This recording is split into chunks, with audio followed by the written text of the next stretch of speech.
Nine brothers TV international की तरफ से आप सबको मोहब्बत भरा सलाम।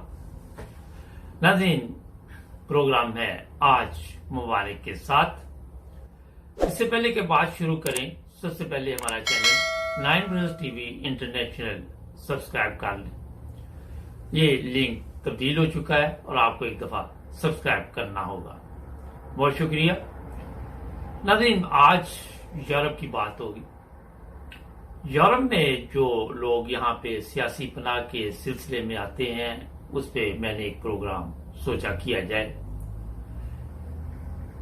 अगर आप इटली की बात करें तो वहां पे पाकिस्तानियों की तादाद बहुत ज्यादा है और इटली में सियासी पनाह के लिए बेशुमार लोग आ रहे हैं और इसी तरह फिर वो यूरोप के दूसरे ममालिक में भी आते हैं। कुछ लोग ऐसे हैं जो तुर्की से यूनान और यूनान से फिर आगे आ जाते हैं और जर्मनी, फ्रांस, इटली, हॉलैंड और बेल्जियम में वो आके पनाह लेते हैं और वहां पे फिर अदालतें उनके जो भी केस होते हैं उनका फैसला करते हैं। पाकिस्तान में पहले लोगों ने ये भी बताया था कुछ अर्सा पहले तक कि वहां दहशतगर्दी है, इस वजह से हमें सियासी पनाह दी जाए। फिर जब वहां हालात बेहतर हुए तो अब जो पाकिस्तान में एक लफ्ज है अकलियत, उस वजह से भी लोग आके यहां सियासी पनाह की दरख्वास्तें देते हैं और कहा जाता है कि इंसानी हकूक का वहां पे ख्याल नहीं रखा जाता। इसमें जो आजकल देखने में आया है कि वो ज्यादा मजहब के नाम पे सियासी बना ली जाती है। पाकिस्तान में कुछ ऐसे कवानीन भी हैं जो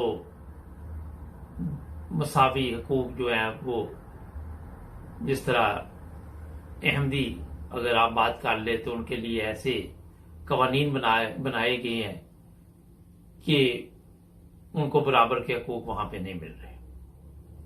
क्रिश्चियन भी इस प्रॉब्लम में आ जाते हैं। वो इस तरह आ जाते हैं कि आपने देखा कि बेशुमार केस ऐसे भी सामने आए, कभी किसी खतून पर तशद्दुद किया गया, तौहीन रसालत का इल्जाम लगा के, कभी कुछ।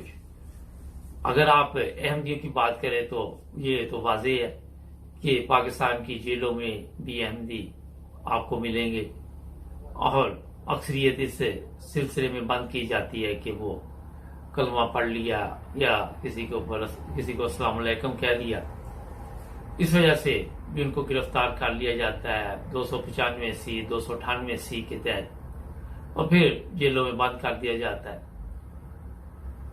वहां कई ऐसे भी लोग हैं जिनकी जमानतें नहीं होती। ये मसाइल पाकिस्तान में 1974 के बाद से शुरू हुए हैं। एक तरफ यूरोप के ममालिक अगर आप देखें तो यहाँ पे ये लोग वेलकम तो करते हैं, मगर जब आप अपना केस अच्छे तरीके के साथ पेश नहीं कर पाते तो फिर इनके जो जज हैं वो आपकी दरख्वास्त वो रिजेक्ट कर देते हैं और फिर आप आगे अपील करते हैं। जहां पहले एक बात मैं बताऊं आपको कि इटली से अगर बात शुरू करें तो पाकिस्तानी वहां पे आए तो बेशुमार, मगर बहुत कम लोगों को सियासी पनाह जो वो वहां पे मिली और ज्यादा लोगों को यही मसाइल बने कि वो दूसरे ममालिक में गए। मगर एक चीज मैं आपको बताऊं कि अगर आप एक जगह पे सियासी पनाह का केस अगर कर देते हैं तो दूसरी जगह पे जाते हैं किसी दूसरे मुल्क में, तो वहां आपके जो फिंगरप्रिंट है वो जब चेक होते हैं तो आपका केस फिर कमजोर हो जाता है। क्योंकि यहाँ कवानीन है कि अगर एक मुल्क में रिजेक्ट हो गए तो आपने वहीं पे अपील करनी, वहीं पे अपने तमाम मामला को रखना। ये नहीं कि आपने पूरे यूरोप को डिस्टर्ब करना। ये कवानीन लोग समझते हैं कि हम ऐसे करेंगे तो नहीं पकड़े जाएंगे, ऐसे करेंगे तो नहीं पकड़े जाएंगे। लेकिन मैंने आपको बता दिया कि जो वहां पे ये लोग पकड़े जाते हैं, पर हमारे पास इतला भी होती है। आज मैं आपको ये बताना चाहता हूं कि ऐसे लोग भी जेलों में, जर्मनी में भी पड़े हुए हैं, जिनके केस रिजेक्ट हुए और उन्हें वापस पाकिस्तान भिजवाने की तैयारी की जा रही है। वजह यह हुई कि वहां लोग अपना केस अच्छे तरीके से पेश नहीं कर सके और कुछ वकला की भी कमजोरी उसमें नजर आती है। अगर आप पीछे थोड़ा चले जाएं तो जो अहमदी आते थे उनके केस मंजूर हो जाते थे। बड़े राम के साथ भी हुए। स्टुटगार्ट का एरिया था, उन्होंने कोई इतनी ज्यादा जांच पड़ताल तो की मगर लोगों की नहीं की, और इंफरादी तौर पर तो उन्होंने इतना नहीं किया, लेकिन इज्तिमाई तौर पर बेशुमार लोगों को वहां के जो सियासी पनाह के पासपोर्ट थे वो दे दिए। क्या वजह हुई कि कवानीन वही पाकिस्तान में, मगर आहिस्ता आहिस्ता यहाँ पे लोगों के केस रिजेक्ट क्यों होना शुरू हुए? इसमें देखने वाली कई चीजें हैं कि जो लोग पहले यहाँ खुद आए थे, उन्होंने आके सियासी पनाह ली, उनको वहां के मसाइल का इल्म था, वहां की मुश्किलात का इल्म था, वहां के कवानीन का इल्म था। फिर ये नए लोग आ गए, नई नस्ल आ गई, उन्होंने इतनी दिलचस्पी नहीं ली और इसके खिलाफ किसी ने आवाज नहीं उठाई। कोई अच्छे तरीके के साथ अदालतों को ये अपना केस पेश नहीं कर सके, जिसकी वजह से वहां पे आपके सामने कि काफी जो लोग हैं 500 के करीब हमारे पास इतला है कि ज्यादा ही इससे, जिन लोगों के केस अभी तक यही है कि ज्यादा के रिजेक्ट हो गए। फिर कई लोग ये एतराज करते हैं कि पाकिस्तानी एम्बेसी जो है वो उनके पासपोर्ट जारी कर दी है। अब जब आप पाकिस्तानी है तो ज़ाहिर है पाकिस्तान वालों ने पासपोर्ट तो जारी करने हैं, बांग्लादेश ने तो नहीं करने। कई चीजों में तब्दीली आई। पहले ये होता था कि लोग 10-10 साल 12-12 साल बैठे रहते थे, उनके पासपोर्ट नहीं बन रहे, इंक्वायरी नहीं आ रही पाकिस्तान से, और फिर जब इंक्वायरी आती उस वक्त तक ऐसे कवानीन आ जाते थे कि ये जो फंथाड़ बफूगनस है वो लोगों को मिल गई, और लोग फिर आहिस्ता आहिस्ता वहां के नेशनल, जर्मनी के नेशनल हो गए।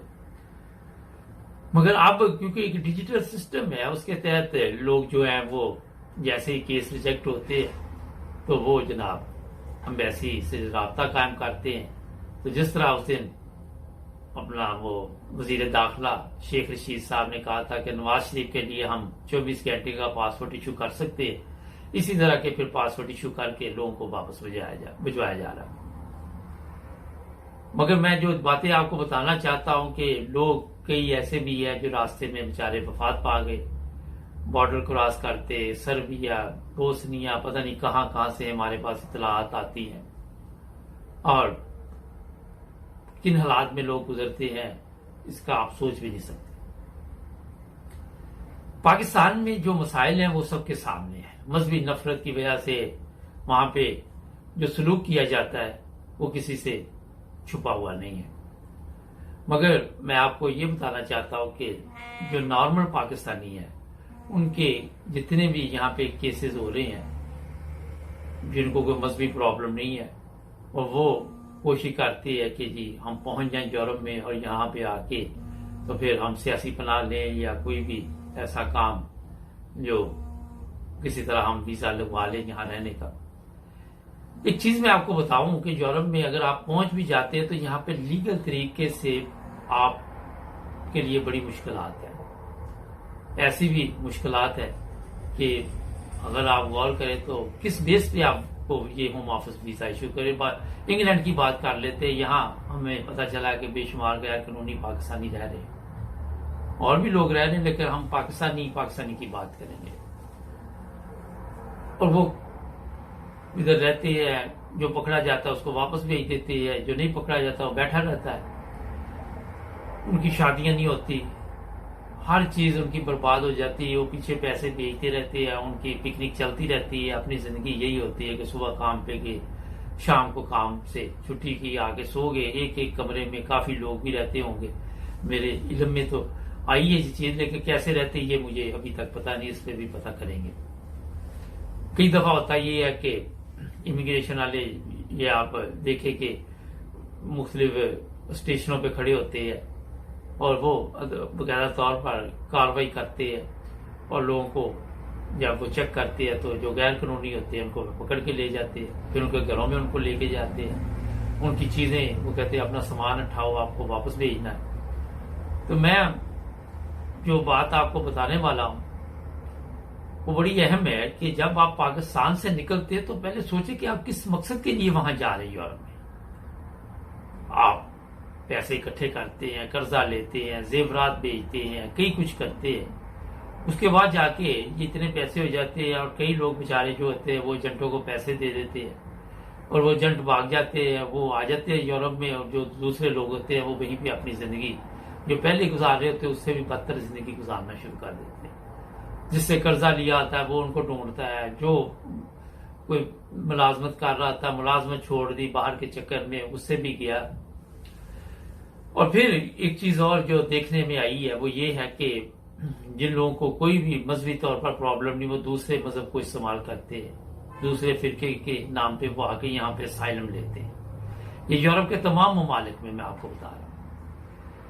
और वो फिर जनाब मसला ये बनता है कि जब केस रिजेक्ट हो जाते हैं तो जो उनकी यहाँ पे हालत है, अब उसमें भी मैं सोच रहा हूँ थोड़ा सा आपको बता दूं। एक ब्रेक का कहा जा रहा है, ब्रेक ले लें और हमारे चैनल 9 Brothers TV इंटरनेशनल को प्लीज सब्सक्राइब कर लें। शुक्रिया जी। नाज़रीन, ब्रेक के बाद आपकी खिदमत दोबारा हाजिर है। मुझे उम्मीद है आपने 9 Brothers TV इंटरनेशनल को सब्सक्राइब कर लिया होगा ब्रेक के दौरान। जब एक दिन मैं ऑफिस आया तो वो बाहर एक बंदा वेट कर रहा था, तो जब मैंने उसको अंदर बुलाया तो वो मेरे पास बैठा तो इतनी सख्त स्मेल उसके पास से कि मैं वहां बैठ नहीं सकता था। वो कहने लगा मैं परेशान हूं, मेरा केस रिजेक्ट हो गया है। काफी देर की बात है ये, और मेरे पास खाने को कुछ नहीं है, नहाने को नहीं है जगह, मैं पता नहीं कहाँ पे सोता हूँ। पाकिस्तानी था। बारह मैंने जो भी उसको नाश्ता वगैरह करवा के तो मैंने माजरत की कि हम तो ऐसी कोई मदद नहीं आपकी कर सकते, क्योंकि बात ये बताने का मकसद ये है कि कोई भी काम करें उसकी पहले देखें कि आप कहीं पे जा रहे हैं, आपका मकसद क्या है वहां पे जाने का, वजह क्या है और क्यों वहां पे आप जा रहे हैं। फिर कई लोग ऐसे हैं जो सिर्फ ये सोचते हैं कि हम यूरोप में पहुंच जाएं तो यहाँ फिर मजे जिंदगी के कोई प्रॉब्लम नहीं होगी, मगर उनको ये पता होना चाहिए कि यहाँ पहुंचने के बाद आपके पास कोई ना कोई वजह होनी चाहिए सियासी पनाह की भी। पाकिस्तान की अगर सूरत हाल आप देखें तो वहां पे तमाम सियासी पार्टियां जो है वहां पे रह रही हैं, कोई मसला नहीं सियासी तौर पे, मजहबी तौर पे मसाइल हैं, मगर वो लोग जो यहाँ पे आते हैं केस करवाने से पहले उन्हें मुकम्मल तौर पर तैयारी करनी चाहिए, उन्हें मुकम्मल तौर पर ये चीजें सामने रखनी चाहिए कि हमें क्या मसाइल हैं। मसलन अहमदियों की बात कर लेते हैं, जो भी वहां पे वाकयात होते हैं आए दिन, ये देखा आपने मसाजिद में हो रहे हैं, वैसे ये लोग गिरफ्तार हो जाते हैं, शहीद भी हो जाते हैं। ये आप अपने वकील के ऊपर ना लें कि वो आपके पेपर भेजेगा तो फिर कार्रवाई होगी, अदालतों को बताएंगे। जब आप केस करवाते हैं किसी भी अदालत में तो आपको एक बाकायदा तौर पर उसका नंबर इशू होता है और उस पर फाइल नंबर लिखा होता है कि ये फाइल नंबर है आपका। आपके पास जो भी पेपर ऐसे हों, कोशिश करें कि वो अदालतों तक खुद आप पहुंचाएं, बाई पोस्ट भेजें, उनको बताएं कि ये हमारे वहां पे हालात है। आप लोगों पे अगर सोचते रहेंगे कि वो भेज देगा वो भेज देगा, कोई भेजते होंगे, शायद कोई भेजता हो, मुझे नहीं इसका इल्म, मगर अपने तौर पे आपने खुद भी भेजें, वकील के जरिए भेजेंगे, वो बिल बनाएगा, इतना बड़ा वो इशू नहीं है। अपने मसाइल से आपने खुद अदालतों को बताना है कि हमारे ये मसाइल है। उसमें ये है कि जब आप वहां उनको ये पेपर भिजवाएं तो किसी से जर्मन में या जिस मुल्क में भी आप रह रहे हैं, अगर आपको लिखना नहीं आता तो दो चार लफ्ज लिखवा के साथ उसको लगा दें कि ये देखे हमारे हालात, इतने लिख के भेज दें, वो खुद तर्जुमा करवा लेते हैं अदालतों वाले कि क्या मसाइल चल रहे हैं। उनके पास हर किस्म के तर्जुमान मौजूद होते हैं, वो आप पे कोई अखराजात नहीं पड़ते। तो ये चीजें आपने खुद करनी है। जो जर्मनी के हालात हुए, यही वजह है कि यहाँ पे कमजोरी हुई है मेरे हिसाब से, कि लोगों ने इनफरादी तौर पर दिलचस्पी लेनी छोड़ दी। और इनफरादी तौर पर इसलिए दिलचस्पी लेनी छोड़ दी कि इन्होंने सोचा कि शायद ये उनको इतला मिल रही है कहीं से, या वो खुद इंक्वायरी कर रहे हैं। हर चीज वो खुद इंक्वायरी नहीं कर सकते। तो आपको अपने केस के साथ जदोजहद और हिम्मत से भी काम लेना है। आपने ये भी नजर रखनी है कि पाकिस्तान में क्या आ रहा है। हमारा चैनल है नाइम्स टीवी इंटरनेशनल, जिन लोगों ने सब्सक्राइब नहीं किया उनको करना चाहिए। हम यहाँ पे अच्छी अच्छी मालूमात देते हैं कि दुनिया में क्या हो रहा है। फिर मुझे फोन आ जाते हैं जर्मनी से कई लोगों के कि जनाब हमारा केस रिजेक्ट हो गया, हम अपील करना भूल गए, हमारा वकील अपील करना भूल गया। अब इन चीजों में मैं आपकी क्या मदद कर सकता हूं? मैं तो आपको यही कह सकता ना कि ये हमारे फैमिली में भी एक बंदे के साथ एक दफा हुआ था, हैम्बर्ग का वाकया है। तो उसको जिस वकील ने अपील करनी थी वो पता नहीं किधर गर्क हो गया, उसका केस रिजेक्ट हो गया। फिर उसने बड़ी तकलीफ उठाई, वो वकील भी नहीं मिला। अपने वकील का भी पता करना आपने कि वो जिंदा मर गया, किधर है वो। हर चीज आपको खुद आपने नजर रखनी है, क्योंकि कोरोना के दिन है। अगर कोई जिंदगी से चला गया, अब मेरा जर्मनी में एक स्ट्रेया ब्राटर है, तो वो बेचारा जवान जहान था, पिछले दिनों वफात पा गया। तो मुझे खुद पता करना चाहिए ना कि अब मैंने आगे किस तरह सिस्टम को चलाना है। तो ये चीजें जो मैं आपको बता रहा हूं, इसमें आप गौर करें और फिक्र करें कि जो लोग यहाँ पे आते हैं, अगर उनके केस रिजेक्ट हो जाते हैं तो उन्होंने जिंदगी किस तरह गुजारनी। जो वहां पे मशवरे दे रहे हैं ना इनको कि वहां चले जाएं, देखिए सऊदी अरब आप जाते हैं तो आपको पता है कि एक काम के सिलसिले में आप निकले हैं वहां पे। वो कंपनी है वहां, उसने आपको काम भी देना है, उजरत भी देनी है, जितनी मुकर्रर है, जो कोई भी वहां के कवानीन उसके मुताबिक। यूरोप में जब आप आते हैं तो यहाँ पे आप एक किस्म के लवारिस हैं। वहां से आप चलने के वक्त तो सोचते हैं कि यहाँ आते ही हम सेट हो जाएंगे, मगर बगैर वजह के ये ममालिक किसी को वीजा नहीं देता। आज अगर इन्होंने अफगानिस्तान के लोग लेने शुरू किए तो वहां के हालात देखे कि ठीक नहीं है, तो इन लोगों को ले लें। मगर जिस तरह पाकिस्तान में जमहूरियत भी है, बकौल उनके तो किसी को कोई प्रॉब्लम नहीं है। वजीर खारजा जो पाकिस्तान के यहाँ है, उन्होंने तो यही कहा था किसी को कोई मसला नहीं, सब बड़ी अच्छी जिंदगी गुजार रहे हैं। जब उन्होंने ये बात की, फिर उस वक्त हमने भी प्रोग्राम किए, उनको बताया जनाब आप गलत बयानी से काम ले रहे हैं, हकीकत कुछ और है और अफसाना कुछ और है। तो ये कोई भी गवर्नमेंट होगी, चाहे वो इंडिया की हो, पाकिस्तान की हो, अफगानिस्तान की हो, कोई भी हो, वो यही बताएंगे कि हम यहाँ पे इंसानी हकूक का ख्याल रखा जा रहा है। उनको अगर बताएंगे कि जेलों में अहमदी पड़े हुए हैं, जेलों में जमानतें नहीं हो रही, मसाजिद, वो इन चीजों को मानने के लिए तैयार ही नहीं है। उसके बावजूद वो यही कहेगा, वजीर खारजा, वजीर आजम, वो कहेगा कोई प्रॉब्लम ही नहीं जनाब, क्योंकि झूठ बोल के सियासत में आते हैं, झूठ बोल के इनके अपने मकासद जो होते हैं वो हासिल करने की कोशिश करते हैं। फिर इनके साथ जो हालात होते हैं वो नवाज शरीफ, ये जरदारी आपके सामने। तो मकसद ये बताने का कि अगर ये झूठ बोलते तो आपने अपनी सच्चाई पेश करनी है, आपने वो बातें जो सच्ची हैं वो सामने गवर्नमेंट के लेके आनी है। उनको बताना है कि ये हमारा मसला है, ये वजीर खारजा जो ये गलत बयानी से काम ले रहा है, वजीर आजम गलत बयानी से काम ले रहा है।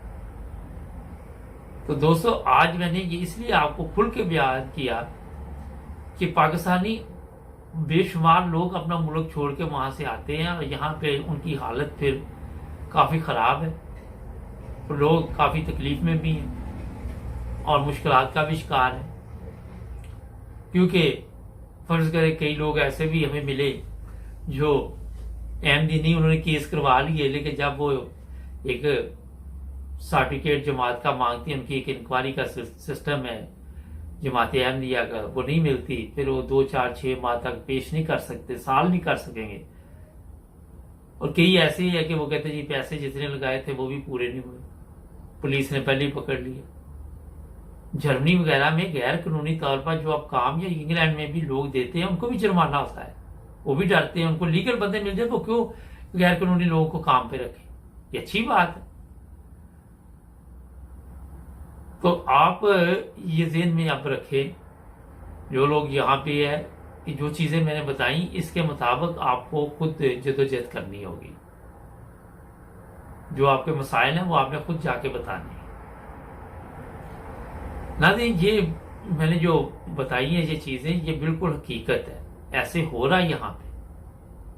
और जब हमें लोग फोन करते हैं और कहते जी मशवरा दो, तो वो फिर क्या बंदा उसको मशवरा दे जी। वकील साहब ने अपील नहीं की, केस रिजेक्ट हो गया, पुलिस ढूंढ रही है, मशवरा मैं उसको क्या दूं। फिर तो वही है ना कि आप आराम से अपने मुल्क चले जाएं, वहां पे पाकिस्तान जाएं और दोबारा नई जिंदगी का आगाज करें। जो कर्जे थे वो उतरे या नहीं उतरे, किस तरह आप लोग आए यहाँ पे।